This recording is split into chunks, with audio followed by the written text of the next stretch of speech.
And Here we go. and we are live. Ultra What's up, Podcast. everybody? What's up, Ultra Podcast Z episode 66. Good old 66.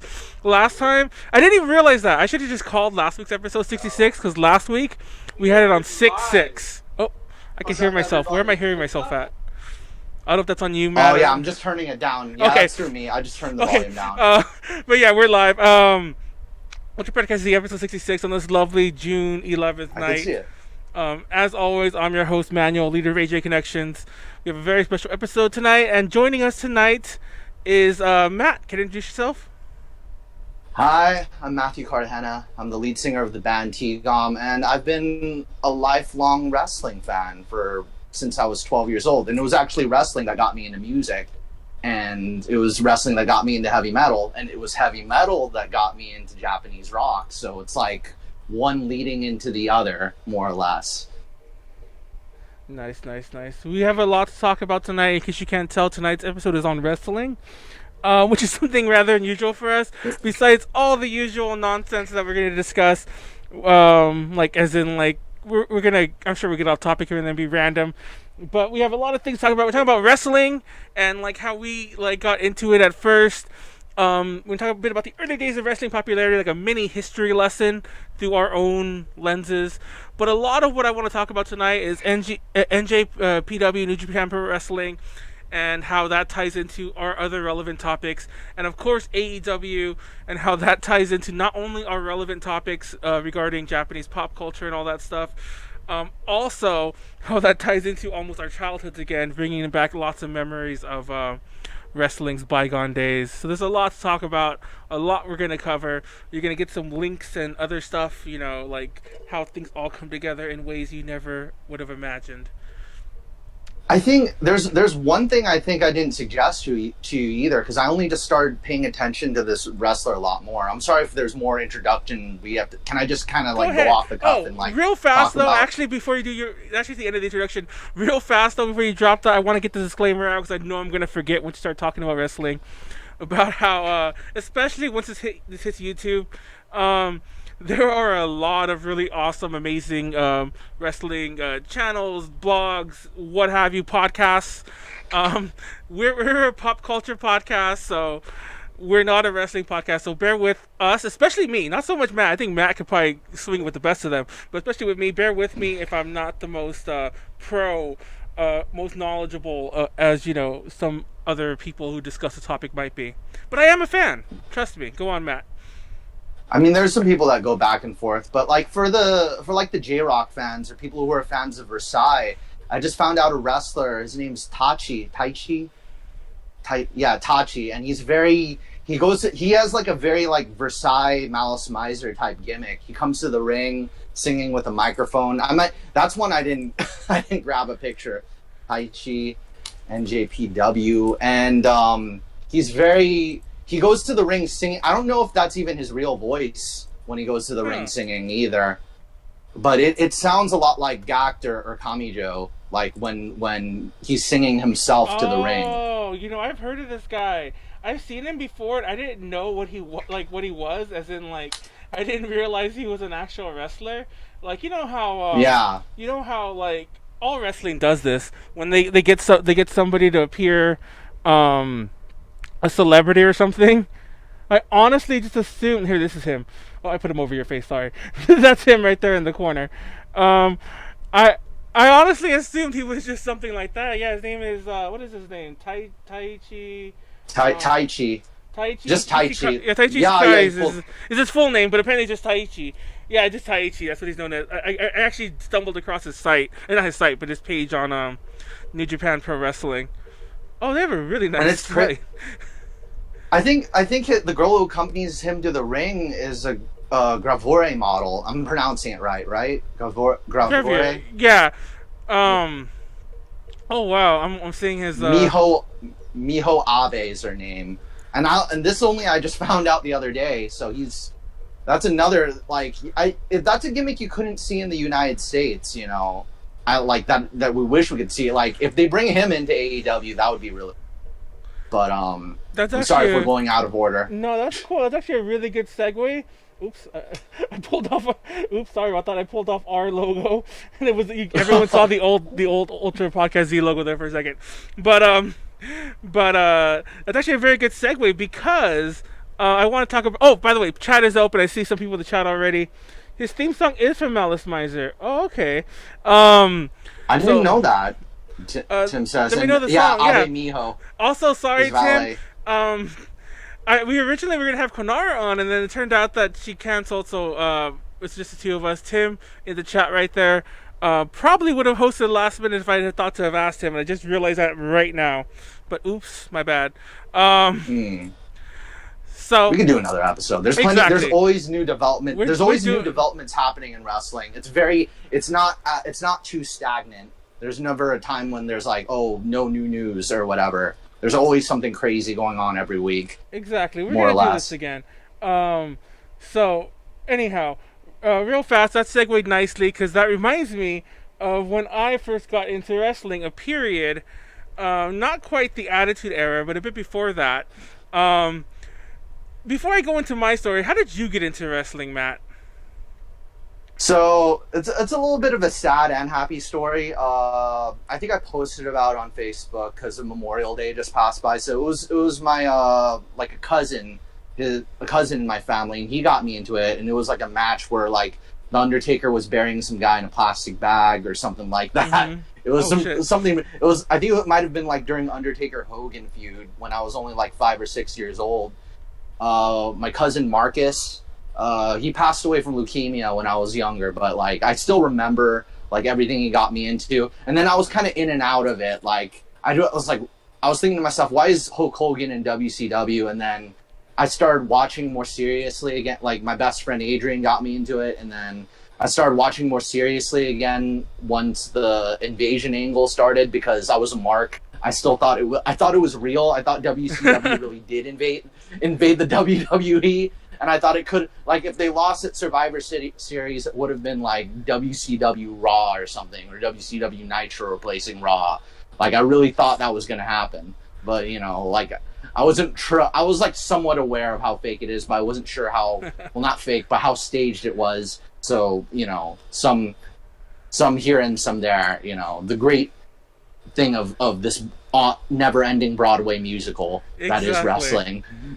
See, it's probably because I came in at a much more theatrical time. Like, I remember the very first time I was ever exposed to, like, wrestling on TV was, I don't know at what level, maybe I'm misremembering this a bit, maybe it was always only on the WWF, like, the shows, but I could swear that when I was younger, that, because at some point, like, The Undertaker died, and then there were Undertaker sightings, like, on the news. Like, I don't know how crazy the marketing went. Obviously, it was marketing. It wasn't like, you know, so I don't know how. Vince has that money. And I remember as a kid, they were like, oh, I saw him. He was at the coffee shop and he ordered, I don't remember the story. But I think one of them was, I was at a coffee shop and he walked by or something like that. And I'm like, the whole idea, obviously, I didn't think about this at the time when I was a kid, but the whole idea of, like, Undertaker, like, he's dead. Anyone, you're dead, you come back to life, you're going to go order a coffee. That's, like, your first thing you're going to do. That's amazing. But just make yourself even more awake. Exactly. From the permanent sleep. That's how, I remember that was the angle I got into wrestling. And I remember I was so obsessed with it, I kind of followed it. And then, of course, in typical wrestling, he was alive, and he did a big stage entrance on the TV show. And he's there, like, Paul Bearer's there, and then he challenges whoever killed him. I want to say it was Yokozuna. I don't remember exactly who it was, but he challenged Yokozuna would make sense. Yeah, I think it was. I think it was at the height of, like, Yokozuna's, like, time too. And he challenged whoever it was who had killed him to another match at whatever pay-per-view was coming up, and I was just obsessed from there. And so I came in at the very cartoony angle. I was really young. I was in elementary school, and I just followed it from there, on and off, like not too crazy. I bought the figures. I used to have like a little wrestling thing. I remember like around the same time, my dad would buy me like me and my brother, actually both of us. He would buy us like these things from Mexico, like, you know, the wrestling rings and the little figures. And I'm pretty sure this is all bootleg as hell, but I remember the wrestling ring was made out of wood and had like real strings on it and shit like that. And And I remember like that. I remember like Lucha Libre. That one was obviously, but there was also like bootleg Hulk Hogan. Bootleg. Yeah, because like I said, I'm pretty sure That's this a is trip. all bootleg. But It's like Macho Man and Hogan like somehow combined yeah, into each other, you know when you go get those fake Power Ranger toys at the dollar store, it kind of felt like and that. they're mutated Yeah, aliens. it kind of felt like that, and like these. I remember the ring was amazing. We broke the fuck out of it because like it was real stuff. So of course we the little wood would break, and then we break all the strings. But Who's what was your experience with WCW, see, or like um, compared to WWF at the WCW, time? because like when as the '90s went on, I used to all my friends in elementary school and middle school, we used to kind of like trade tapes because like I used to have family members who were like, oh, I recorded like Survivor Series '92, I recorded like WrestleMania 7, whatever, I don't remember the exact things, and I had one friend, just one friend who hadn't seen WWF at all, and all he had was WCW. I don't know where he got all this shit from, but I remember like him showing me tapes, and one tape I remember specifically. I want to say it was Starcade like '93 or something like that. Um, Ooh, it had the old Sting where he had like the kind of surfer makeup, but what yeah, really and bothered, short blonde hair. yeah, what really bothered me about WCW was they were so like about the wrestling, and like if you threw somebody over the top rope, you were disqualified. And this was a pay per Mm. view, and I think two matches ended because somebody got thrown And outside the ring. DQs. Yeah, and I was like, "What kind of like what's going on?" It's like I want to see them wrestle some more. It's like, are you serious? And I think one of them was like a pretty like it was like a four horseman match. I didn't know who they were, but it was a pretty like Mm. they were amping it up. Like, oh my god, this feud is finally coming to an end, and it ends with somebody getting thrown off the top rope, and I'm like, And then they made it a DQ. yeah, I was I so think they, annoyed.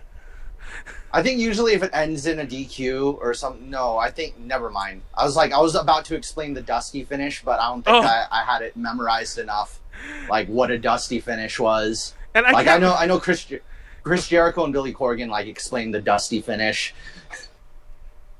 Um, Oh, apparently, West of the chat mentioned about my little Undertaker storyline. That was 1994 Undertaker, against fake Undertaker.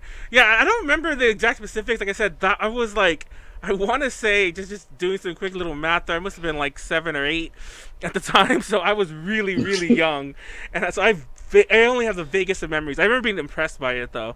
But anyways, going back, and so yeah, WCW was like that to me. But as I got older, WCW was like I was obsessed with it. I remember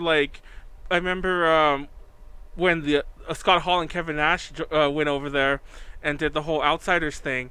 Like me and my then best friend, I mean, we're like in like fifth or sixth grade at the time. We're like, yeah, we're the Outsiders. Like we're so cool. Like we're calling ourselves that, and like thinking we're like the badass people at our school or whatever. And I remember like I don't know if anyone really talks about this, but when they first showed up, they had no entrance music. They just like Yeah, no, yeah, they just walked out like they were all because badass.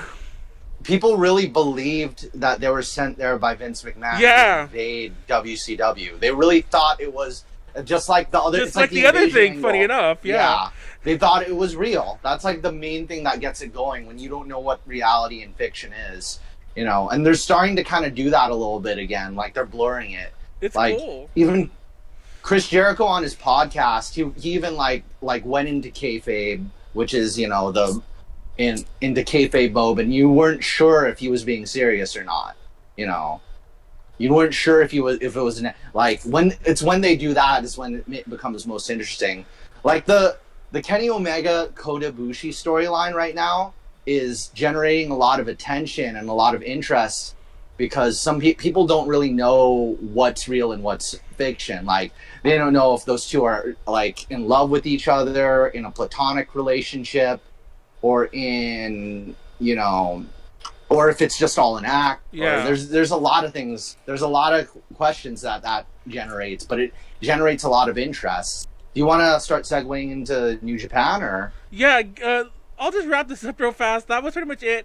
That most of my wrestling memory lies there, and I remember much like every other fan, I kind of started getting upset with I can't remember that writer's name, the one who like fucked up Vince Russo. Yes, and it was funny Vince because Russo. I had never known, and now that you say it, I can't believe I forgot his name, because up until that point I had never known a writer ever for any wrestling promotion. I never knew their names. Like, who would know their names? But I knew Vince Russo because everyone hated him, including the wrestlers on TV. It was ridiculous. Here's something interesting. So for those of you who don't know who Vince Russo is or like anything about wrestling, imagine your favorite TV show and the head writer of that TV show writes himself into the show as the main character. So Vince Russo wrote himself into the show and wrote himself into the show to become the heavyweight champion. It was like this is the only place where something like that can happen. You know. It was ridiculous. Like, imagine that happening with one of your favorite musicals. Like, the head writer, like, what's his name? Like, Rodgers and Hammerstein writes himself into the play, and then they just show up and just punch the Phantom of the Opera in the face or something. That's like, I'm the Phantom now. I'm the Phantom now, just out of nowhere. And then they run around in a Speedo. Like, it's only something like that happens. You don't see that happening in, like, any other medium. You know, maybe sometimes, like, you don't see the head writer of Friends, like kiss Rachel. And I know, it was just a ridiculous angle, and I remember it was at that point that I kind of got disillusioned with it. But don't get me wrong, I only stopped for about 4 years, and then like about the time I like left high school or so, I kind of got back into it more casually. But by then, I felt a lot of the nonsense was gone, and I'd always seen some of it. And quick disclaimer: Shawn Michaels was always my favorite wrestler. And when he started wrestling again, I was like, now's the time for me to jump back into this. And he'd already been wrestling for a year or two by that point. And I was like, now I'm getting back into this. And there were some amazing matches.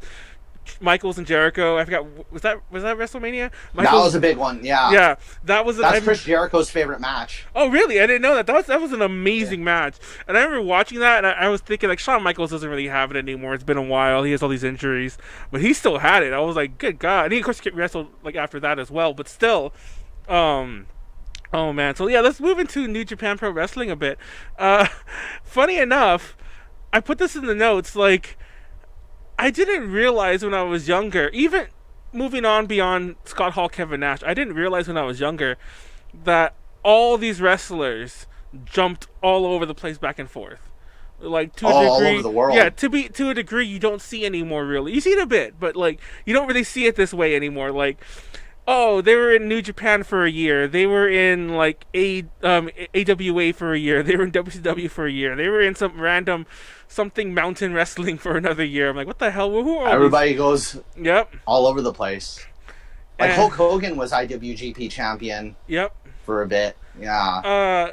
It's funny because like I put it in the notes there. I don't know if you saw that, but like there was this book called The Japanese, and it's by this guy named Peter Tasker, and he mostly writes like mystery set in Japan. And he wrote a book that's called, like, it was about just Japanese pop culture in the 80s, like 1980. It was published in 83.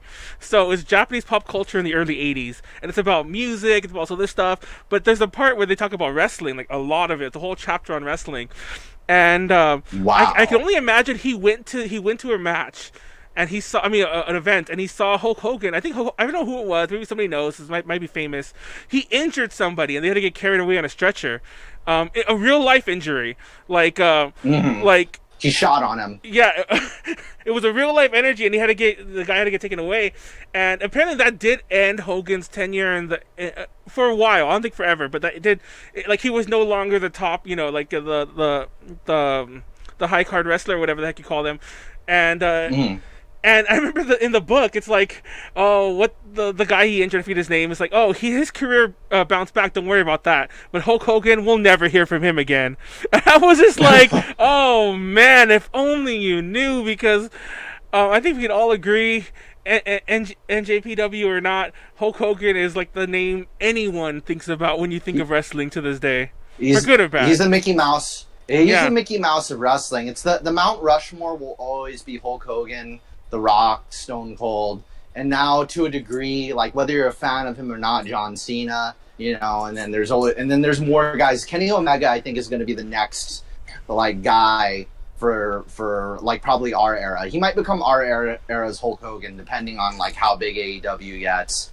But I really have a strong like suspicions. Like either Kenny Omega is going to be like the Sting of our era, or he's going to be like the Hulk Hogan of our era. Just that famous baby face.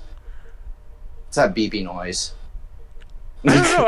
I heard it for a second too, but I'm not hearing it anymore. I think that's something on your end. Oh, okay. No, doesn't matter. I think it's the washing machine. NJPW. Yeah, don't worry about that. There.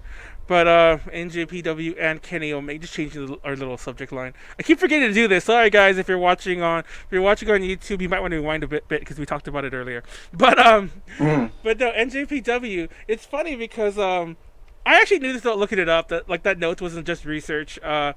Like Antonio Inoki started it in the 70s. If you don't know who Antonio Inoki is, he's like the Hulk Hogan of Japan. But he's also part of the Japanese government. He is. He was like a senator. He was like a senator or something. Like they even reference him. So related to J-pop and anime, they reference Antonio Inoki a lot in Gintama. Like there's episodes where Jintoki and the other characters like push their chins out really far to look like Antonio Inoki. Like they even shape their faces like him jokingly, like Jintoki and Kagura and Shinpachi, like all of them like make their faces like Antonio Inoki in several episodes of Gintama. Like I don't know why, they just keep referencing Antonio Inoki. That's how a big part of Japanese pop culture he is over there. He's huge. You know? Also, Tim in the chat mentioned you could also include Ric Flair in that Mount Rushmore. I almost want to. Flair. I almost want to make a mock-up of that wrestling Mount Rushmore for the thumbnail, but we'll see. But we could do that, yeah. But anyway, so Antonio Inoki, were you familiar? This is slightly off topic, but actually it's not because it's Antonio Inoki. Were you familiar with his Muhammad Ali match? I might have heard of it. I think it happened. Did it happen in the U.S. or happen in Japan? Actually, it's funny you mentioned that because I actually don't know where it happened. It's very famous because gosh, I forget who was assigned. Let me actually Google this real fast. I want to get this correct, but I do remember that. I just want to make sure where it happened. But Antonio Inoki was set to fight Muhammad Ali, kind of a la that, you know, the Hulk Hogan and Rocky thing in Rocky. I believe it was supposed to be kind of a charity match. Well, obviously, like, it's wrestling, so it's not really like, you know, but because Muhammad Ali was like, you know, so high profile. Let me find this real fast. Hold on. He was told that he couldn't hit him like above the waist, I believe. Let me see. Hold on. Or was it below the belt? I don't know. So yeah, or maybe like towards the face. I don't know. That boxing has interesting rules. No, but he was told this. He was told this by like the people who were guarding him. So TLDR, he ended up on the floor mostly, just like kicking at him, and it was considered like it was just one of the worst like matches ever. Do you want to jump on like the direct connection between J-pop and K-pop, and wrestling? Yes, let's do it. I think we could go the big one. So you guys definitely covered almost all of Produce 48. You guys did it episode by episode, correct? I think we did. We were covering it as it went along. I think right before that, AKB 48 released, like, you knew about Tofu Wrestling. It's a show starring Sakura and Jurina, and it's just all about like and Yamada Noi and Shiroma Miru, like all of them as pro wrestlers. And I don't know if like Kenny Omega, like there's a picture of Kenny Omega with Jurina in her Hollywood Jurina outfit from the show, but like we've got that picture of Kenny Omega with Jurina, and like they're really good friends, and Jurina's like went to Wrestle Kingdom 11. And that's the picture that we have over there, Jurina and Sakura at Wrestle Kingdom 11. And you know that there's even like Jurina using like the current IWGP heavyweight champion. Jurina's doing the Rainmaker. There's another clip of Jurina doing the doing the Destino. She's also like Tetsuya Naito. He's like the other big and IWGP heavyweight former heavyweight champion star. And then she's also like has a lot of Bullet Club shirts and stuff like that. And it's all those guys from Bullet Club, the elite, that started AEW, you know, and usually like there's a lot of roadblocks to having J-pop on American television, you know, like just a lot of different things. But I'm thinking just because of Kenny Omega's friendship with Jarena, we could like possibly see like AKB48 members on TNT. On AEW. No, yeah, it's funny you mentioned that. It's a possibility. When you first were mentioning that they appeared at the event, obviously this is in Japan, I could tell now, but when you sent it to me, it was in the middle of the night, and I was like, wait, she was at the AEW event? I was so confused for a second, but like you said, I totally see that happening. By the way, for those who don't know, NJPW, and of course Kenny Omega was involved with NJPW before, they got super huge because they were bought out by Bushiroad a few years ago. Antonio Inoki sold it. He sold it actually a long time before the Bushiroad acquisition. And then whoever he sold it to, somebody can tell me in the chat who that was to. I don't know exactly. They sold it to Bushiroad. And Bushiroad kind of have run with it and made it really popular in the US. And now Kenny Omega in AEW, it's almost, you know, I'm just so like, I just can't believe it's happening again. Not only is it happening again, like as in we're getting like a real competitor to WWF, but we also have one that's so closely tied to, you know, Japanese pop culture in general. Because Kenny Omega is like, you know, kind of like, you know, who would you call his angle? Like I don't even know how you would refer to it, because he's kind of like wears his otakuness on his sleeve at times. Yeah, he's like the otaku wrestler. He's the like video gaming wrestler, the anime wrestler. He's into all of those things. But the cool thing is he's one of the executive vice presidents of AEW. Exactly. So it's not like there's no Vince McMahon saying, "Oh, these J-pop stars aren't famous in the US or they can't be on the show." And they're like, whoever Kenny Omega wants on the show, they'll have. Like they had in the inaugural event of AEW, they had a guy with no legs wrestling. A guy without legs. I forgot his name. Tyler something. He was really good. He was actually like he did Rey Mysterio 619 with no legs. That sounds incredible, just to say the least. And he did a 450 splash. It was a big hit. It was crazy. And you know, they give a lot of people who never had chances. So like there's even a chance, and this is a company that's backed by billions of dollars too at the same time, but they don't tell them what to do with the money. Mm-hmm. So like Tony Khan and the Khan family are the ones funding it.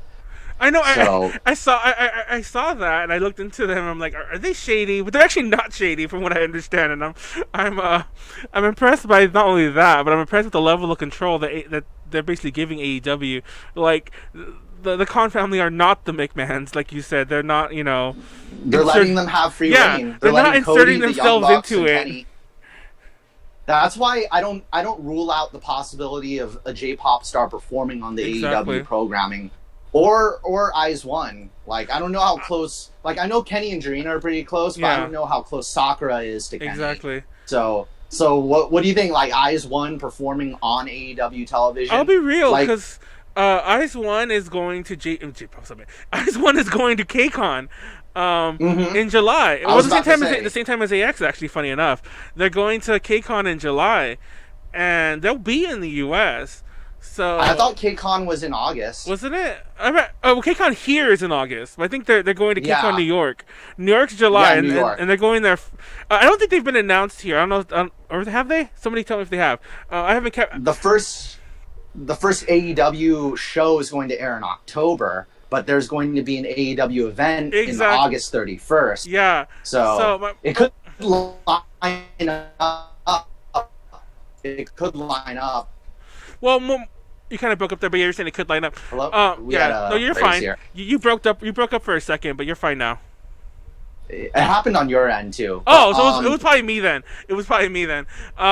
But you're fine now. But But beyond that event, my real point is that like if they're performing at such a huge event, they probably got like a decent artist visa, which usually lasts for several years. They're easy to reapply for. So so we can see them Yeah, it's at not more. impossible. Yeah, so we could definitely see them at more events. And honestly, I see Eyes One far over than I see like any other group. Unfortunately, don't get me wrong. I would love to Mhm. see like AKB48 or like some combination of HKT, yeah, SKE, exactly, any of some them. group they're in at their events. But I Drina definitely. doing a solo performance, you know. Well, Tarina has that big announcement soon, if I'm not mistaken, in a few days. If it has, I don't think it's happened yet. Everyone's like, "Is she They're doing graduating?" Hamlet right now, right? Huh? Drina's Yeah. doing Hamlet over, yeah, right now.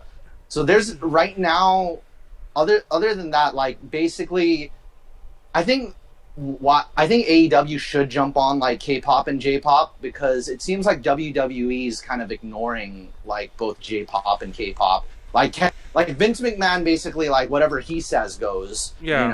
over with them. So Vince McMahon's like, oh, let's have Kim Kardashian, or let's have Flo Rida, whoever. They've had all these different artists, but like wrestling in Japan have always had like a I don't know, symbiotic relationship of some kind. Exactly. So if there's anybody who could jump on this market, this audience that basically WWE's always ignored or shunned or like not catered to at all, it's probably like both the J-pop and K-pop audience. Here's something that wasn't quite on the itinerary, because I was thinking, what J-pop and K-pop stars do you think would make good wrestlers? And one of them that came to mind, I was thinking Rain would actually make a pretty good. He's got the physique for it. He was Ninja Assassin. I think he would make a pretty interesting wrestler. I think Rain would be like, he could just have a short stint and have a couple of matches, because they got Stephen Amell, who's the Green Arrow, to wrestle at All In against Christopher Daniels. So I think Rain would make an interesting wrestler, and then like another one's like Booty from A-Pink, because she has Oh a my black god. belt in Taekwondo, and then Sung Min from Super Junior. I think he would make because he's also a martial artist. Like there's a lot of K-pop stars who are martial artists, and a lot of J-pop stars who are martial artists. So they would kind of fit. They could fit in there naturally, because they're used to choreography, Yeah. and they're used to like acting, and they're used to performing. So it's not too. I think the only downside is just the injury and the bumps Exactly. and That's the what chair I'll say, shots to the head. I would worry more about the continual health. Like I don't want to go down like that dark path, but maybe we've all seen that John Oliver special, Yeah, about how the injuries. how the injuries can lead to too much. But I mean, it would still be fun to see some of them in the ring. They could just do a guest matches, just one or two. That's about it. Stephen Amell's only done like a couple of matches so far as a celebrity. So this could really be, AEW is going to allow like a collision of entertainment that hasn't been possible before. Just imagine that. Like imagine like the K-pop stars that could perform on that show. And that show is going to be nationally watched by everybody. I just want to see like Kenny Omega like powerbomb Jarena or something. That'll be amazing. I mean, it probably won't be. It's like, oh my god, is she alive? But it would still be amazing to see. You could put her through a table and she'll be just fine. Like I've seen them power bomb old ladies through tables, and they're just up and walking like the following week. Oh my god, that sounds terrible. Remember, like it was like Mae Young and the Great Moolah, and then they got oh, you're power bombed through right. tables. You're right. Actually, I forgot all about that. Oh my god. And they came out without a scratch. Let's see any other comments. KCON New York, BTS reference on NXT Takeover. Somebody said.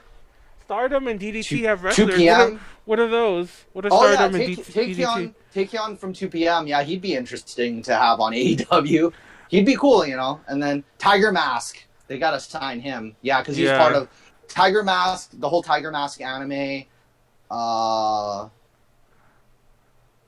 Mimori Suzuki. She was Umi from Love Live. I had no idea. She's Umi from Love Live, and apparently she's engaged to Katsuchika Oh, really? I didn't know that. Okay. Okada. Yeah, Who's Okada. who's the current champion. Yeah, I read the name slowly. I was like, wait, what? I didn't know that either. Okada just fought Jericho recently, and here's another thing. Jericho, Chris Jericho's opening for Iron Maiden right now.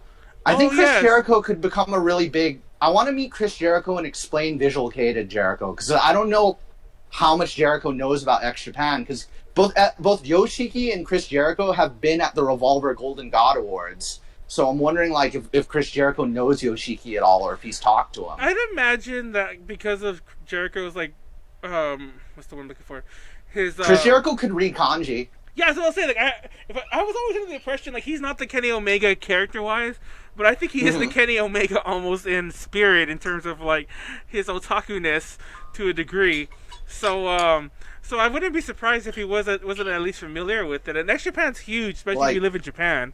Or not really doesn't live in Chris Japan, Jericho, you know what I mean? I know Chris Jericho has to at least be a Loudness fan. Like, exactly. Like, I mean, he has to. I mean, if he hasn't already covered a Loudness song with Fozzy, because the heavy metal in Japan, like they have their relationship too. So like imagine like Chris Jericho guest singing with X Japan for some reason, because like we were at Manson do a guest performance with X Japan, so at Coachella. So just imagine that Chris Jericho and Marilyn Manson and X Japan at Coachella. Oh my god! And then Chris Jericho does a code breaker on. he does the walls of Jericho to freaking to some smart mark or I don't know to Lord or something. I don't know. I have to think about somebody who's at Coachella.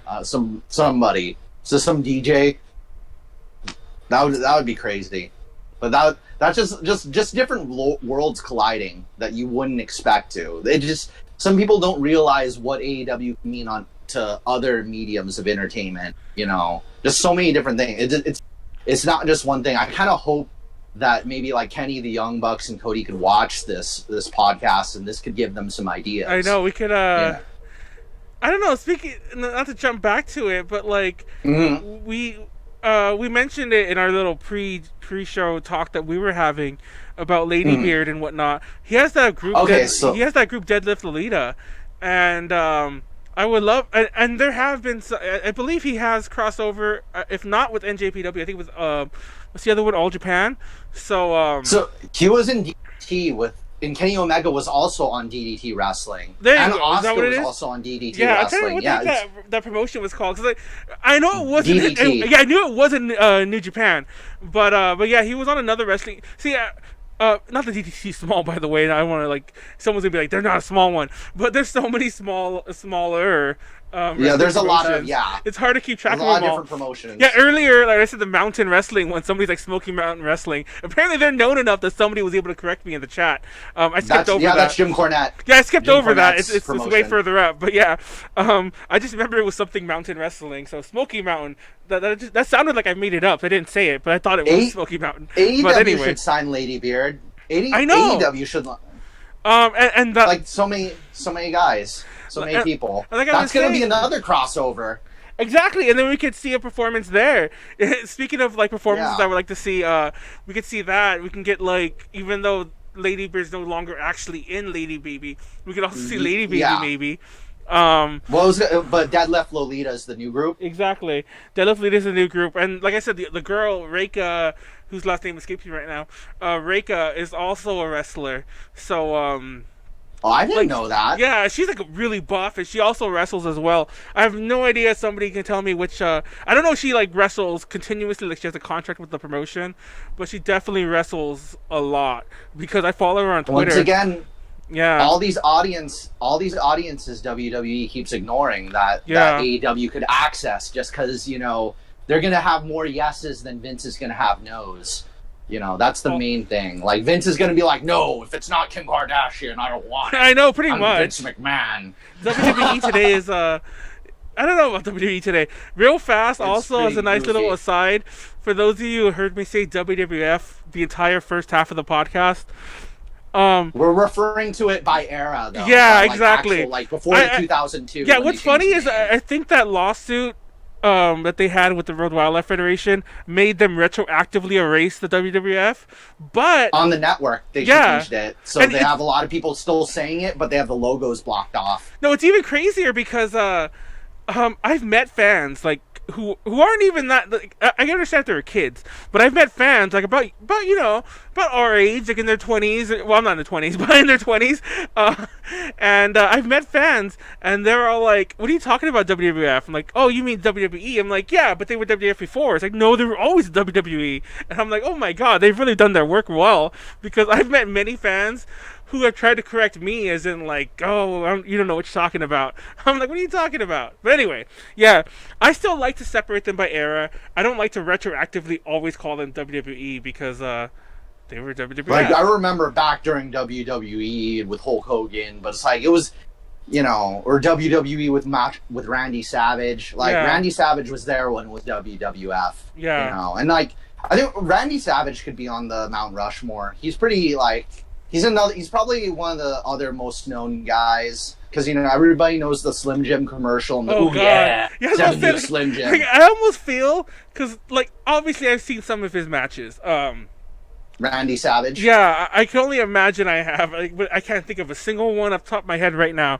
All I can think about him when I think of Randy Savage is either his Spider-Man cameo or or his Slim Jim, especially Slim Jim commercials, because that was around the same. That was at the height of his career wrestling. I mean, so yeah. There was actually an opportunity because Randy Savage was still active when Stone Cold was still active. So one of the things I was kind of thinking of if I was booking WrestleMania because there was the WrestleMania when it was Hulk Hogan versus The Rock.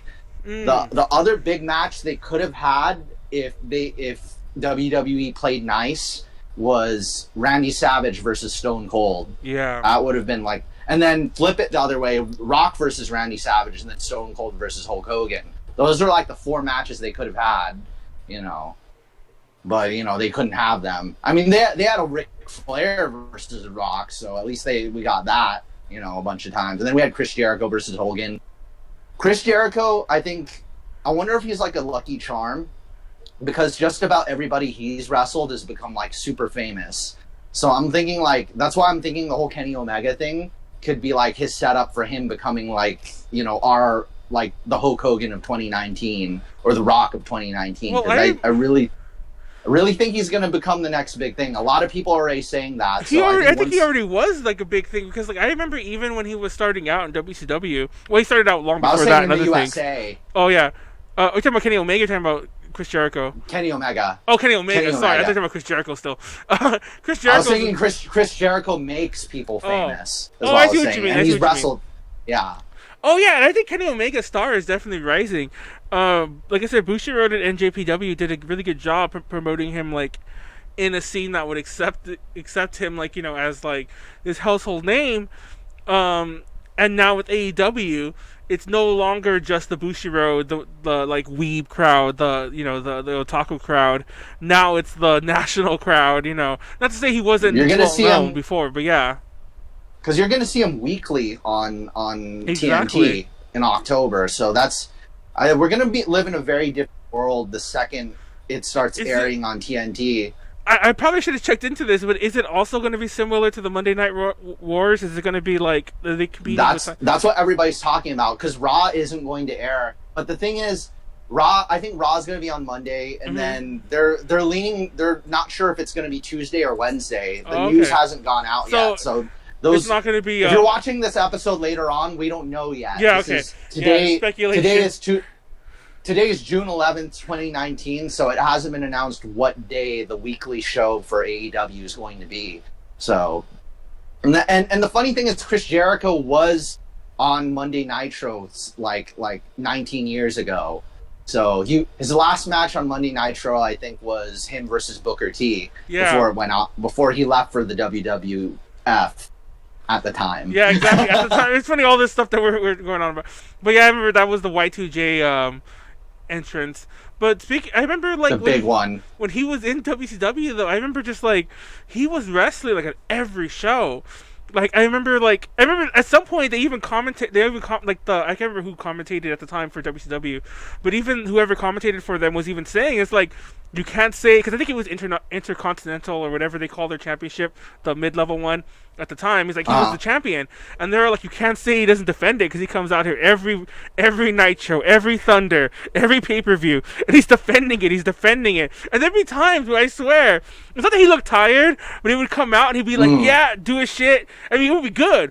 I mean, he just like he'd go do what he had to do, get the hell out. It was just like, it was just amazing. Yeah, they never put him on. In WCW, they never put him on the main card. It wasn't until he jumped to WWE. Yeah, he was always he was never gonna get out of mid card at WCW. It was for the best he left. Well, because WCW had like 30 million what do you call them, like the legendary wrestlers, the ones who are always who are gonna feel snubbed. The ones they paid millions, like Scott Hall, Kevin Nash, Sting, Hulk Hogan, who will always stay the top tiers. All the Randy Savage, legacy. all That's those the word I was guys. looking for. That's the word I was looking for. They have all the legacy wrestlers who are always fighting for the top spot. Here's one thing I kind of want to see, because I know you interview people outside of the podcast, right? Like in person and stuff like that. You guys have your. I think it's not that hard to get an interview with Chris Jericho. I think I'd like you to, if you could get an interview with Chris Jericho, see what you could ask him, what he knows about Japanese pop music and Japanese rock music, what he knows, because he lived in Japan for a little bit and wrestled there he wrestled Jushin Thunder Liger. Oh yeah, I remember that. I never saw it, but I remember reading about And then Jushin Thunder Liger is a big Matsui Dorina fan. Oh my god. He got there's even a video of Jushin Thunder Liger reacting to Dorina like fanboying over her and smiling under his mask. And then Chris Jericho, he had a really famous match with Chris Jericho. So I'm wondering what Chris Jericho thinks of Japanese pop music and Japanese hard rock, and then what he thinks about K-pop too. Just him as a musician, he's probably one of the most successful wrestler musicians out there. Because wrestlers are mostly known for their success in the acting world, but I don't know what other wrestlers have. I know John Cena does some rap music here and there and put out albums, and he has a cousin who's a rapper too. But I have to think about who are the most successful wrestlers turned musicians. I know Hulk Hogan was almost in Metallica, was almost Metallica's bass player. The Rock, he's a good singer. But I mean, I don't know if The Rock's ever done an album or anything like that. So, but I think you getting an interview with Chris Jericho and asking him about what he thinks about Japanese music and Asian music, who his favorite Asian music artists are, that would be interesting. You know about I know you're a Mr. Big fan and you went to their show, I think, right? Yeah. Do you know about Chris Jericho had the lead singer of Mr. Big and Billy Sheehan and Eric on his podcast, and even interviewed them about them and their career. Oh, I didn't know that. Oh yeah, they were on his show, and then Eric Martin is in a bet. Was I don't know if it still is. Eric Martin was in a band with Tak Matsumoto from the Bees. Yeah, he was in he was the lead singer of the Tak Matsumoto group. So there's also that too. So once again, it's only 1 degree of separation, pretty much between the biggest star, the Bees, Eric Martin, and Chris Jericho. Hell, just get all three of them.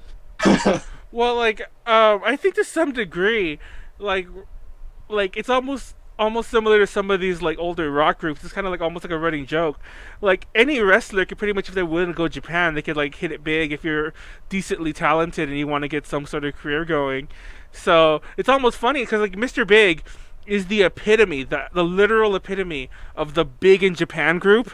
The group that if you talk to someone here, they're like, huh? You might remember them for I think it's their one big song, but their one song of theirs that I can't remember off the top of my head right now. Wild World or To Be With You? To Be With You. To Be With You is the one that everyone knows. That's the one. To Be With You, I think, was the US hit, the one that everyone knows. But no one's gonna remember unless maybe they'll remember that. But Mr. Big is the group that if you go to Japan, they have hit after hit after hit. Yeah. They're literally the Big in Japan group. They're kind of that's the ones why who make that that a joke. That's why Tak Matsumoto picked Eric Martin. Exactly. That's probably why. From the Bees. So and then Marty Friedman, he played Hiroshi Tanahashi, he's a guitarist and he sings too. And he's been 7-time IWGP Heavyweight Champion, and he's set to face Chris Jericho next too. So who knows? These are two like rock star / wrestlers. They both have like a rock star like Marty Friedman played guitar while Hiroshi Tanahashi was walking to the ring. So we have Tanahashi and Marty Friedman, and then Marty Friedman also played guitar on a Fozzy album. He also he also was I believe he's collaborated with Momo Clover Z.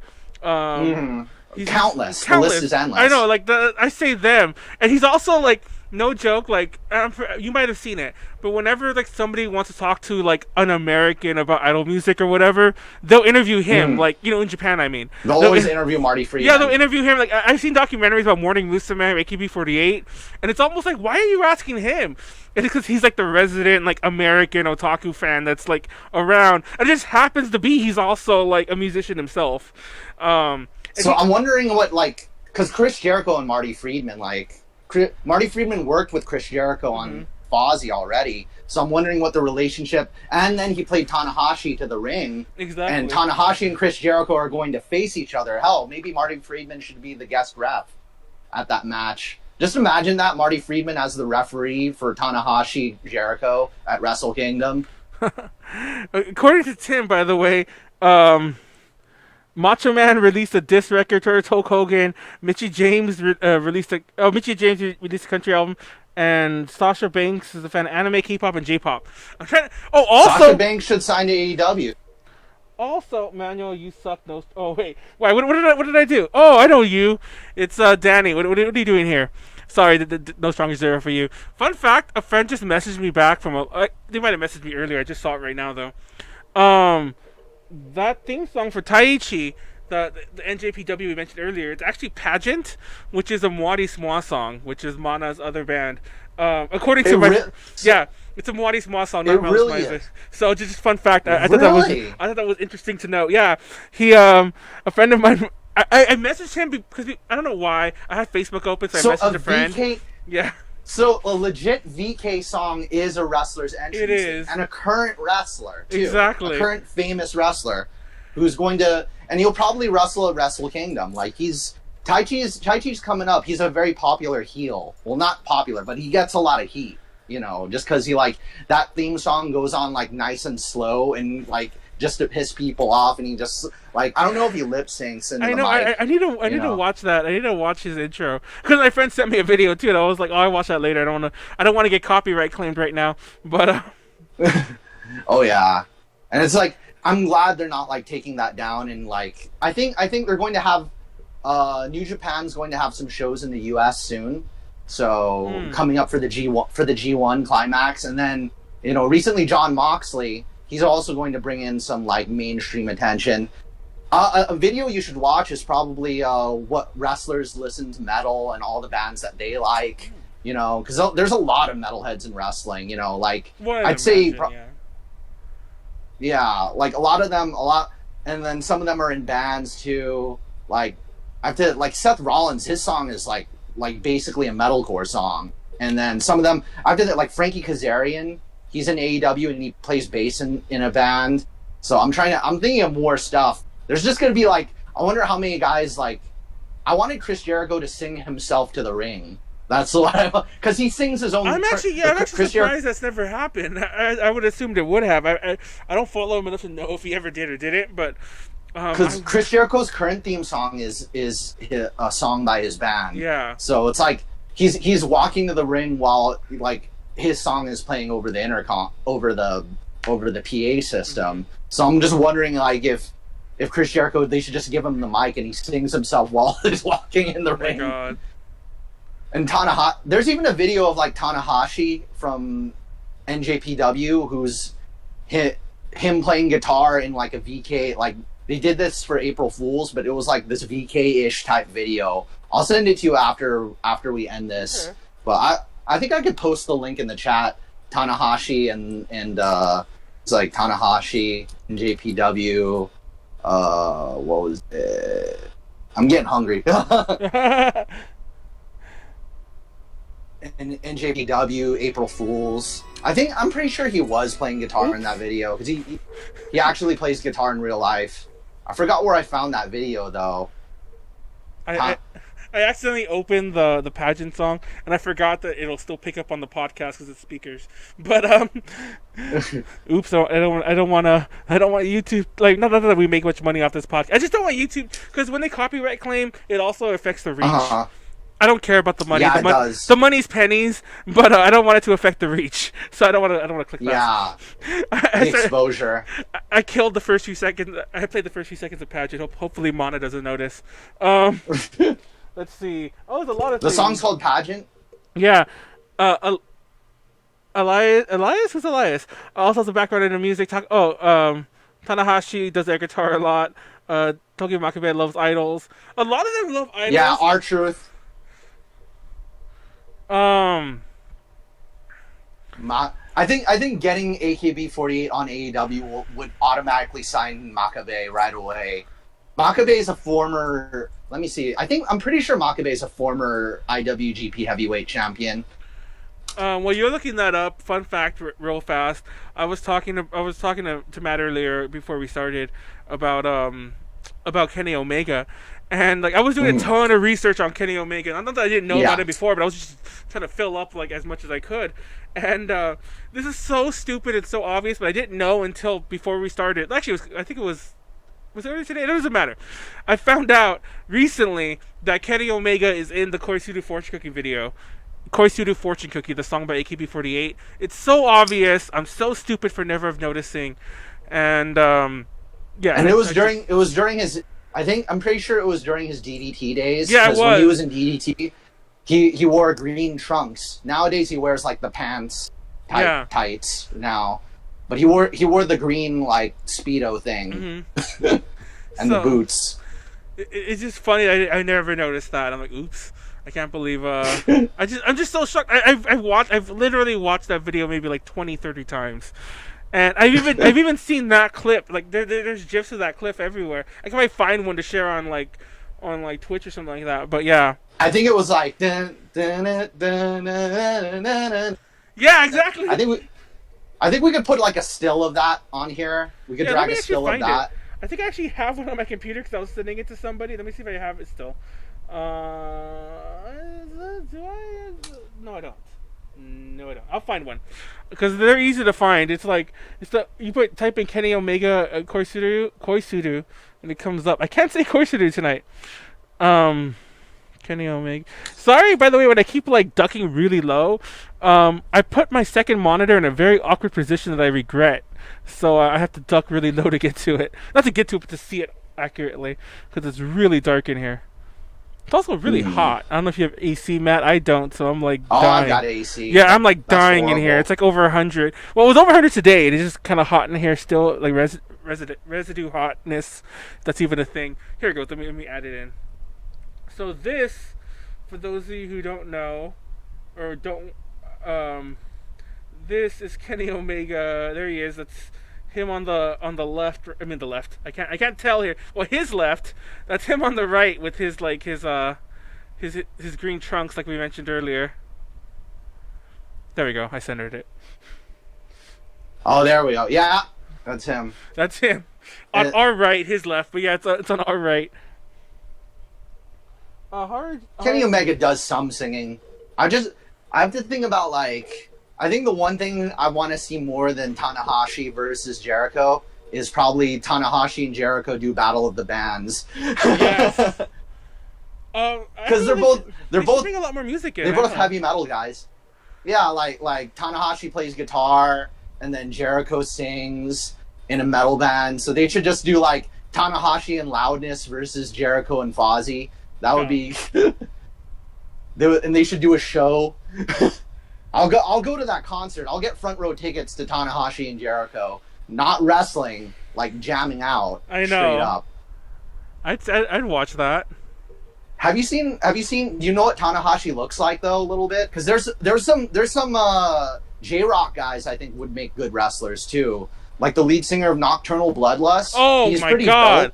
He's built like a fucking like truck or something. He's like he's pretty. That would be amazing to Like see. he's got a body like Tanahashi or Finn Balor. Like I think he could. Like some guys are built just for show though, so I don't know how well he do. Yeah, I was gonna say that too. Like I wonder. That's what I always wonder. Like, sure, some of them might look like they might, do. They're really cut. Yeah, but they might not be able to perform or whatever, like in the ring or whatnot. I'm trying to think of some people What was the now. other band? Black Gene for the next scene, Ice. Oh His name was yeah, Ice, and he's also really built. So I think I'd like to see those two guys, those two VK guys, tag team wrestle with Tanahashi, because Tanahashi kind of looks pretty VK. He's got like the hair. Like Tanahashi would have been a member of like.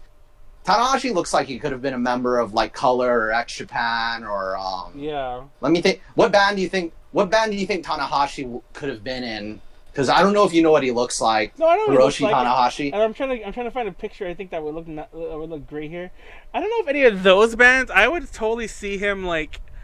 I would see him in Loudness. I don't think he quite has the total VK look, but he has that kind of Loudness. He has that pseudo. Well, he does have the Japanese rock look and that kind of early VK look. Either Loudness or maybe a very very early X, like before they got a little too crazy with their look. I wonder if Yoshiki's friends with Tanahashi at all, because he's like one of the biggest stars in Japan, like one of the biggest celebrities in Japan right now. So maybe like Tanahashi and Yoshiki hang out together and drink highballs. They drink whiskey and club soda together, and they watch the soccer game. They sit there with their strong zeros too. They strong zeros and highballs and just get drunk. Yeah, they just chill. Like I'm pretty sure, like maybe when X Japan plays in LA, Tanahashi comes and stays over at Yoshiki's house, and they have yakiniku in the front yard. Like that's what I want to chill with. Like that's my squad there. Tanahashi and Yoshiki. A little bit of X Japan, a little bit of New Japan. That's some goals right there. Yeah, that's the life. I can't think of who else I would see like wrestling though. Tetsuya Naito also looks pretty like he could have been in a VK band too. Tetsuya Naito. Let me see. I'm not sure if I'm familiar with him. He wrestled Jericho too, so like they both kind of have. That's like. Oh wait, I do know Naito's him. Got, with his long hair. Oh wow! No, he looks like he could have been a member of like some of the more hardcore groups. Like he'd be in Kamaitachi or like. Oh yeah, that's his look. And he has kind of the young kind of. I don't say he has a young kind of tough look. So he looks like he would be in Kamaitachi or what's the other one? Color. Color. Yeah. Color. Kamitachi. Color. Him and Kenzie from Anti-Feminism. Exactly. They would be good friends. Huh? Because like Kenzie might as well just be a hardcore wrestler. Well, some of the stuff Kenzie, I have a concert of his, a DVD that I bought one of their lives they did. I bought all their DVDs I could find at their lives because they're so hard to find otherwise. And one of the DVDs features like a wrestling match during it. It was the weirdest thing, because most of their shows anti-feminism. Kenzie was joining in, but the main wrestling match was between two people who I did not know. I don't know if they were famous or not. This was an older concert to begin with. It was like 10 years ago, so I'm not sure who they would be. I'll put a link to it in the description if anyone's on YouTube. But anyway, yeah, put it up. But so Kenzie is a lot of the stuff he does is like wrestling spots, like the fluorescent lights. They do that in death matches exactly all the time. And the thumbtacks, exactly the thumbtacks. And there was Mick Foley and Kenzie would be good friends. They would be an awesome match. There was a point during one of there's this other concert I have of his, which is really wild. I won't go into how wild it is, but at one point he has like not just a light bulb. He had made like a light bulb like rig. Like he had like taped together like four of them together like on a thing evenly spaced out. He laid it down and then he did like a front flip onto it. Like a total like kind of wrestling move, like front flip, like he just like it was just like a perfectly curved thing, and then bam, all over there. Then he kept like he fell back, was rubbing in the glass, and then there was thumbtacks and there was other shit in that concert. It was amazing. And of course he was bleeding here and there, so it was like an ECW thing or like something you would see like in the old backyard wrestling days, but not backyard. It's like in a tiny little I'm wondering venue. if he got the ideas, because the thumbtacks and the fluorescent lights is both very pro wrestling. Like Kenzie has to be like, I wonder if like Naito and Kenzie just hang out together too. Well, Those are like another. I don't, to be honest, it's weird because I don't see it much. Maybe I'm just don't know where to look. I don't really see it in Japanese wrestling today. It's not whatever I watch. But when I was younger, it's in like the hardcore. Yeah, stuff. When I was young, like I remember, like that's what my friends would tell me. Like that same friend, I don't know where he was getting all this shit. That same friend who had all the WCW tapes. He used to tell me that, like, oh yeah, in Japan, some of their matches are crazy. Like, you know, like you get cut, you get like, you know, you get smashed, you get set on fire, like all this other like I don't know how true it is, but like I'm pretty sure it's true. But like basically, like think of like, mind you, when I was being told this and I was being shown some of it, this is like in the early 90s, like 94, 93. So whenever that was about like time, we're talking again like prior to ECW kind of coming around, that kind of thing. So you wouldn't really see that here.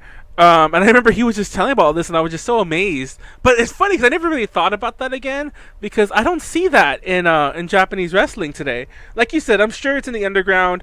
Everything's in the underground. You could still find like, you know, that kind of shit in what's ICP's thing called? Is it just called ICP Wrestling? I want to say it's called. I think so. I want to say it's I just think called. So. But I think they kind of have some extreme matches here and there. At least that's what I always imagine. Whenever I think of ICP Wrestling, it's funny because like it's funny I bring up ICP at all, because whenever I have like Sylvia or like any of the Peachy Parade girls on, they always make fun of my little clown mask and say I'm a juggalo. And here I am, for the first time ever, I'm the one mentioning. We're actually talking about. Yeah, for the first time ever, we're actually discussing ICP in general. They're pretty brutal guys. They're pretty brutal. It's like they should just give those guys their own country, because it's like they're just a whole different. Juggalos are like a whole different exactly. Thing. Like give them their own country. I agree. I mean, I don't.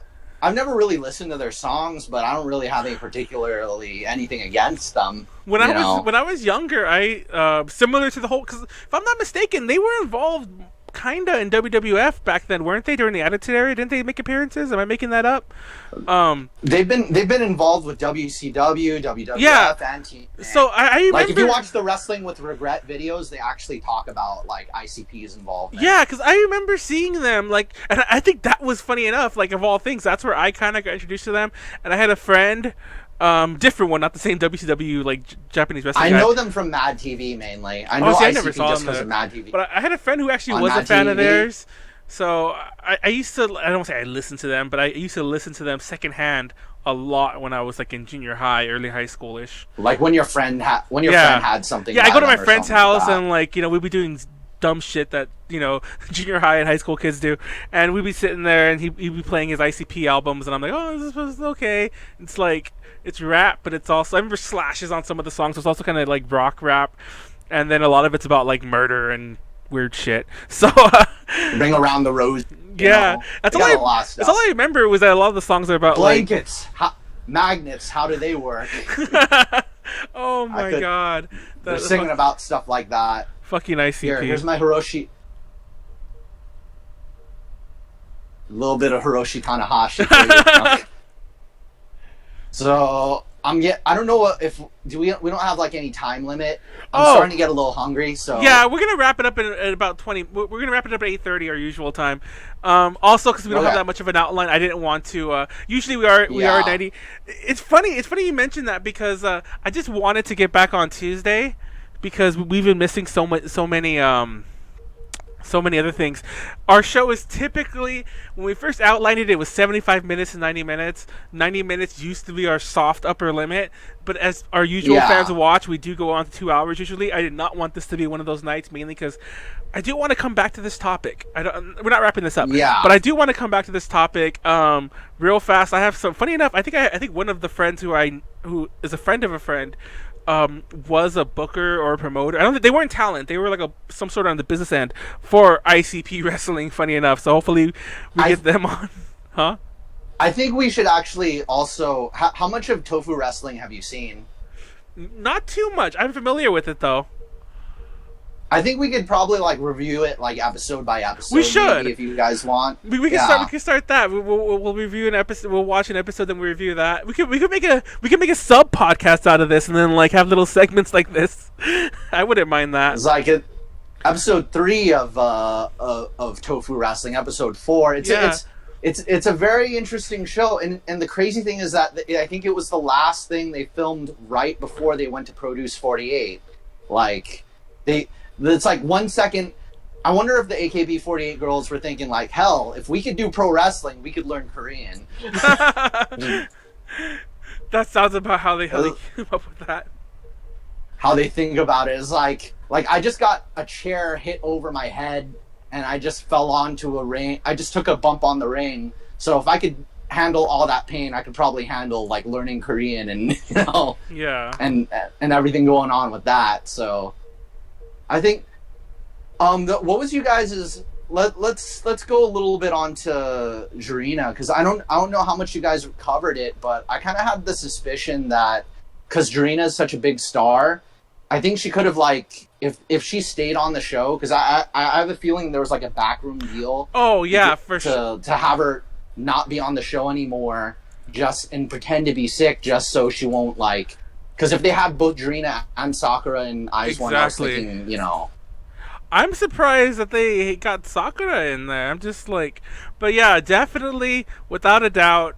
I think there was something. I mean, I also do think something was also wrong with her, because if you remember, when she did go back to AKB48, well, she's actually an SKE, but when she went back to AKB48 in general, she had that huge incident at Senbatsu, and then didn't even appear for the single. She won. So yeah, they had her drawn in. Yeah, so there was it later on. That's so embarrassing, because it's like because if you watch the dance shot where they included her, I thought they were gonna put something in like, because this is AKB48, they're literally the biggest group in Japan. I thought they would make it look really nice, but when they do the dance shot, it looks like the MMD things, like the really cheap MMD dances. I think that's probably what it was, but it looked really bad. I'm like, it looks so out of place. But yeah, that said, I do think there was something backroom dealing going on there, even though something was also. It was probably coincidental. They're like, oh, hey, she has to bounce because of like, illness, mental illness, whatever it was. Because I think there's some, like, nobody knows, but there's some people just saying she was overworked, that she was like stressing out through all the all the pressure or whatever. Because if Eyes One took 2 of Japan's biggest stars, like who would number 3 be behind Jarina and Sakura? Who's number? Who would you say number 3 is? Is that like Gotomoe? It would have been shit, I forget her name. Sashihara. No, well, it definitely would have been her, but she was already. Everybody knew she was on her way out. Yeah, I can't remember her name anymore. But the person, she came in third as Senbatsu. Who was the big Senbatsu battle? Somebody tell me in the chat. I'm only. Was she on Produce? No, she wasn't. Was she on Produce 48? She wasn't. But I'm just saying that she would have been the face of AKB48 back in Japan, and her face wouldn't have like really carried the group. It wouldn't have worked out. And even more so, because we're talking AKB48, we're forgetting that that Jarina basically is SKE48 to a lot of people. Mm. So the specific group she's a part of would have been hit more than. Yeah, they couldn't afford to lose her. Exactly. That's probably like the main reason she had to like just drop out. I think they should have kept her at least for the song evaluation, but maybe like they would have been more suspicious of her leaving like so much later on. Because my favorite part of all the Produce shows from 101 to Produce X is all the original songs that they come up with. That's usually my favorite part, because it's like, oh, all these different concept songs and the songwriting. That's like my favorite. Have you watched Boys 24 at all? No, I haven't. That's like originally before they did season 2 of Produce 101, Boys 24 was like the one was like the boy version of Produce 101, and they had their. I still listen to all the original songs from that show, and I'm like, damn, those are some solid songs. I don't know. I like them. Go ahead. What's up? Oh yeah, one of the guys, one of the finalists on the show, he was a backup dancer for BTS before, and now he's in Into It is the name of the group now. Yeah, they're pretty good. But like, you should watch it. You could watch it. You could watch it retroactively. They have all the episodes up. I think I just started watching. Like I didn't follow it for some reason, even though I was crazy into it because like a lot of the SING members were in there. But I watched like the one that got Rocket Girls, like that produced 40. The produced. I keep calling I keep calling them all produced 48, even though they're not. But Yeah, Produce 101 yeah, China. I keep calling them all produced 48 just because we just like I'm just stuck in that mindset right now. But yeah, produced 101 China. It's hard to find their songs. It's hard to find their songs on Apple Music. They don't have Rocket Girls on Apple I Music. know, like, and they're actually. Do they have them on Spotify? No, they don't. They don't have them on. They're even hard. They're hard to find anywhere. Like even if you want to buy them legally, if you even want to download them illegally, it's really hard to find them in general. Like Maybe you just need YouTube Red or something exactly. like that. But fun fact I was about to say earlier.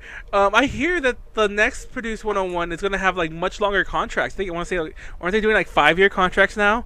So it's like it's ridiculous. Like these people That's basically a full-time group. Yeah, That's these people are like group, locked basically. in forever. Not forever, but you know what I mean. As far as the entertainment industry is concerned, for a pop group, 'Cause that is Fromis forever. 9 Fromis 9, because like I watched Idol School that formed Fromis 9, and their contract's 7 years. Oh wow. So, yeah. So they're basically a full-time group, more or less. You know, like what IOI is just 1 year. Yeah, I remember when they was it started. 101? They were 1 year. Yeah. Well, 101 I don't think was 1 year. 101 was were they 1 year? They gave them more time. They Yeah. asked for like an extension. Did they already have their last song? I haven't kept up with them enough. Yeah, they're done, I believe. Because it's funny because just the other day I was hanging out with some friends and we were actually talking about SING. We weren't even talking about Produce 101, but we started going on about all the 101 groups that aren't around anymore. And I think 101 are officially their last song is out and they're done. Well, now that they're done, let's sign Kang Daniel to AEW. Exactly. Let's see how he does. Kang Daniel versus Kenny Omega in a Hell in a Cell match. Oh God, I would love to see that in a Hell in a Cell match, no less. Yeah, let's like who do you? Because I already gave what J-pop stars and what K-pop stars do you think would be good wrestlers? You see, they don't even have to be buff. Like Yeah. you just have to know who does like martial art, girls or boys. No, see, that was the thing. I was thinking about this the whole time you were talking about it. I think you picked out some of the ones that I would have said already. You picked out all the K-pop Rain? ones I would have said.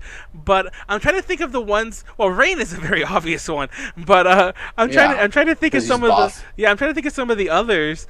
But like Some of the guys from DBSK, maybe. no, like Maybe all 5 members of DBSK for the 6-man tag team championship. oh my God. I've always felt because like wrestling has like they always bring in celebrities at various angles, that's always the Yeah. thing they do. They had Cyndi Lauper, Yeah, in so the it's first been going WrestleMania, on for so- like 30 years. It's like even before so that. it's not weird. It's not weird Yeah. to have a pop star in wrestling. I almost feel like we should start like they should start making but they should start making like almost like the celebrity belts and like not so much They like should. I don't mean treat it as a joke. I mean like treat it seriously, but make it like a celebrity belt Yeah. that people can compete for. And I would love to Just- see that. Especially, I think that would do more so in Japan. If you did it in the U.S., it would become a joke. I mean, AEW could do it, but I mean, like, get either some serious people here or get like some like K-pop or the J-pop stars we mentioned already. But because I feel like if it was all American, it'd become a joke really fast. But Is there a BTS member that does martial arts? no, well, I don't know that. It's funny because I kept thinking BTS because like everyone loves BTS. But Rap Monster versus MJF. Oh, Rap that would. Monster. I don't think Rap Monsters Rap- those martial arts. That would be amazing to see. Like He would be good. He would be good at cutting promos, though. I think Yeah. Rap Monster could talk shit. Like he could be on the microphones like, you don't know anything about this, blah blah blah. And then MJF, and then he puts I think Rap Monster would look good applying a sharpshooter or a Sasori Gatame, Ricky Choshu's Scorpion Deathlock. Like if Rap Monster knows how to do the Scorpion Deathlock, that would be pretty solid. Did you ever see that one WCW match? Gosh, I forgot who it was. It was like Diamond Dallas Page and I forgot who was on his side, but it was him and someone else, and then it was Dennis Rodman. It was Hulk Hogan. Dennis Rodman and Dennis Rodman versus Karl Malone and Diamond Dallas Page. Is that what it was? Yeah, and there was also another match with Jay Leno. That's the one I'm trying to think and of. Yeah, that's the one I was Yeah. trying to think of. Because I remember Jay Leno wrestling, and Jay Leno was getting Hulk Hogan like in a That's the only move I think he did at all the entire match, like an arm twist thing, and I was just like, And it was also Jay Leno versus Eric Bischoff. that's what it was. Eric like the other Bischoff, one, Jay too. Leno. Who else was on that team? Because I want to say it was Eric Bischoff and Hulk Hogan, obviously. It was DDP, I guess. It was DDP and Jay Leno, I think, right? It's always DDP. All 9 members of Girls' Generation versus. Oh my god! It's a handicap match. Like, imagine all the tagging they would have to do. That'd be ridiculous. No, Cosmic Girls. Let's get all 14 members of Cosmic Girls versus Brock Lesnar. Oh my god. Anyhow, I don't know. They all have to gang up on Brock Lesnar, and they're all given like freaking kendo sticks. So all these dream matches aside, any other topic you want to close out on? Are we closing on the dream topics? I think we could close on the dream topic. I'm getting so hungry. Yeah, okay. We'll close on the dream topic there. If anyone in the chat, the chat as well, we're going to wrap up in like about 5 minutes. But anyone in the chat, or if you're on YouTube and you want to comment your dream match, let us know at the bottom in the comment section below. Like, comment, subscribe. Especially let us know if you like this format, especially to all of our regular viewers, because I wasn't joking. The reason this podcast actually didn't get a proper outline was when I started doing one, I was like, hey, I don't know what angle, like, do I want to go the history? Do I want to just talk about NJPW? Do I want to just talk about AEW? I mean, AEW. Actually, I did say that right. AEW. AEW. Do I want to just talk about that? Do I want to talk about, like, that compared to the Nitro and Raw Wars? Anyway. Monday Night Wars, yeah. Yeah, I was thinking about all that. Do I want to do this, like, total, like, I want to do this more professional? I want to do it just as a fan? All these things. So I kind of do want to almost make this into a sub-podcast. And I know it's kind of funny because there are already so many wrestling podcasts. And do you really need one from me who doesn't know that much? But I will see. I know a lot of people that could be on this who know more than me. And we'll see. We'll see how that goes. Maybe we'll do this, we'll do this, monthly or something like that. Or here and there as we go along.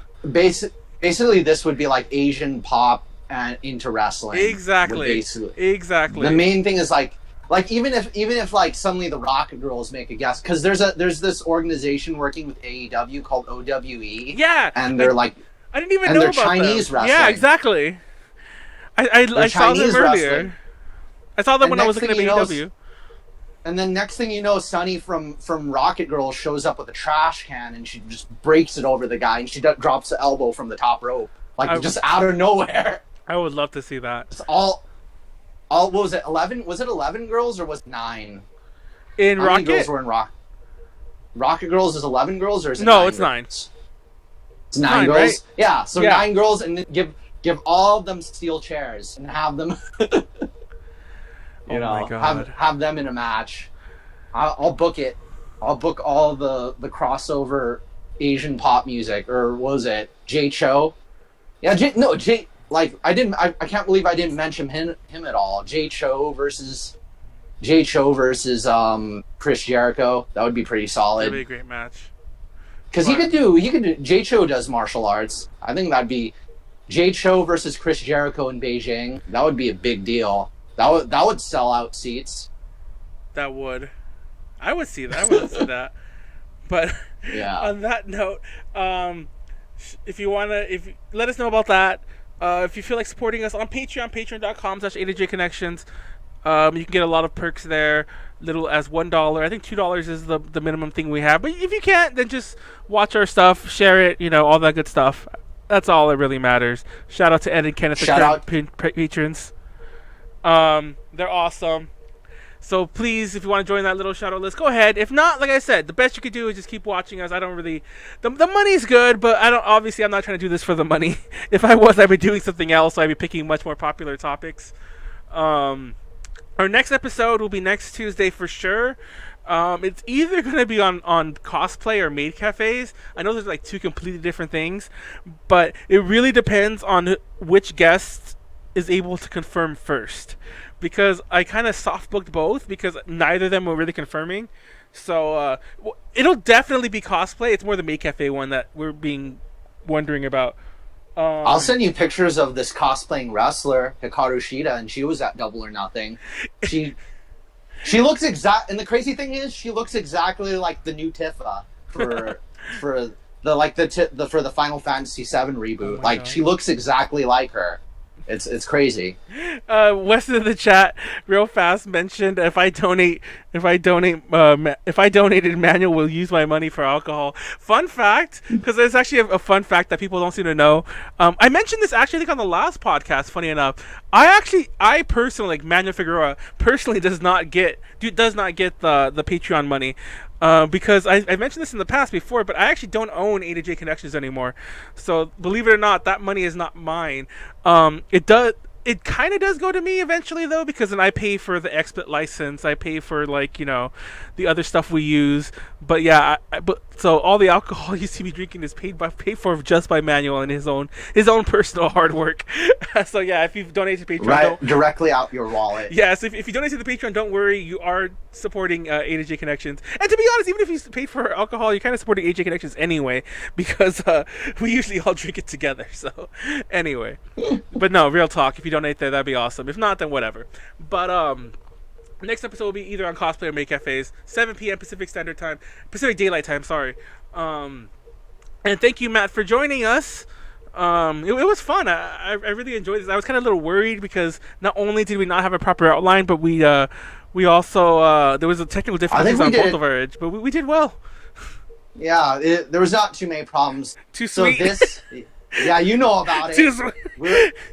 No, we do this for the outsiders. So at Double or Nothing, like it's they're new doing now. The Bullet Club does this. Yes. Like, if you run into Jarena and do this to her, she already knows what's up. No, she's gonna do it to you back. Exactly. Because funny enough, last week on the podcast we had Molly on, and Molly was talking about it, and she was mentioning the Bullet Club. I'm like, to me, that's NWO. That's the especially it was the Outsiders before them.